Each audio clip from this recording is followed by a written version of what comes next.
ವಿಶಾಲ್ ಎಂಬ ಯುವಕ ತನ್ನ ಜೀವನದಲ್ಲಿ ಯಶಸ್ಸನ್ನು ಪಡೆಯಲು ಬಯಸುತ್ತಿದ್ದ.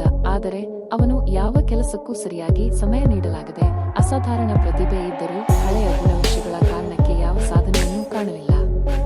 ಒಮ್ಮೆ ಆತನ ಗುರೂಜಿ ಅವನಿಗೆ ಒಂದು ಲೋಟ ತುಂಬಾ ನೀರು ಕೊಟ್ಟು, ಈ ಲೋಟವನ್ನು ಸರಿಯಾಗಿ ಹಿಡಿದುಕೊಂಡು ನನ್ನನ್ನು ಅನುಸರಿಸು ಎಂದರು. ಗುರು ಅವರು ಒಂದು ತಂಗಡಿಯಲ್ಲಿ ಮರಳನ್ನು, ಮೇಲ್ನೋಟಕ್ಕೆ ತೊಳೆದ ಕಲ್ಲುಗಳನ್ನು ಮತ್ತು ದೊಡ್ಡ ಕಲ್ಲುಗಳನ್ನು ಹಾಕಲು ಪ್ರಾರಂಭಿಸಿದರು. ವಿಶಾಲ್ ಇದನ್ನು ಗಮನಿಸುತ್ತಾ ನಿಂತನು. ಕೊನೆಗೆ ದೊಡ್ಡ ಕಲ್ಲುಗಳು ತಂಗಡಿಯಲ್ಲಿ ಸರಾಗವಾಗಿ ಹೋದವು, ಏಕೆಂದರೆ ಗುರು ಅವರು ಮೊದಲು ದೊಡ್ಡ ಕಲ್ಲುಗಳನ್ನು ಹಾಕಿ ನಂತರ ಸಣ್ಣ ಕಲ್ಲು, ಕೊನೆಗೆ ಮರಳನ್ನು ಹಾಕಿದರು. ಈ ಪಾಠದ ಅರ್ಥ ಏನು ಎಂದು ವಿಶಾಲ್ ಕೇಳಿದಾಗ ಗುರುವು ಹೇಳಿದರು, ನಿಮ್ಮ ಜೀವನದಲ್ಲಿಯೂ ಇದೇ ಸಿದ್ಧಾಂತ ಅನ್ವಯವಾಗುತ್ತದೆ.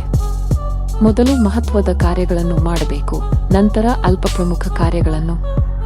ಸಮಯವನ್ನು ಸರಿಯಾಗಿ ಹಂಚಿಕೊಳ್ಳದಿದ್ದರೆ ನಮ್ಮ ದೊಡ್ಡ ಗುರಿಗಳು ಸದಾ ಪೂರ್ಣವಾಗದೆ ಉಳಿಯುತ್ತವೆ. ಆ ದಿನದಿಂದ ವಿಶಾಲ್ ಮೊದಲು ಮಹತ್ವದ ಕೆಲಸಗಳನ್ನು ಪ್ರಾಥಮಿಕತೆಯಲ್ಲಿ ಇಡಲು ಆರಂಭಿಸಿದನು.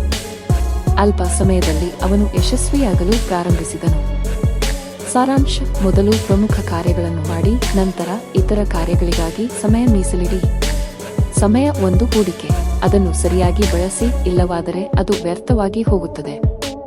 ಯಶಸ್ವಿ ವ್ಯಕ್ತಿಗಳು ಸಮಯವನ್ನು ಸರಿಯಾಗಿ ಹಂಚಿಕೊಂಡವರು.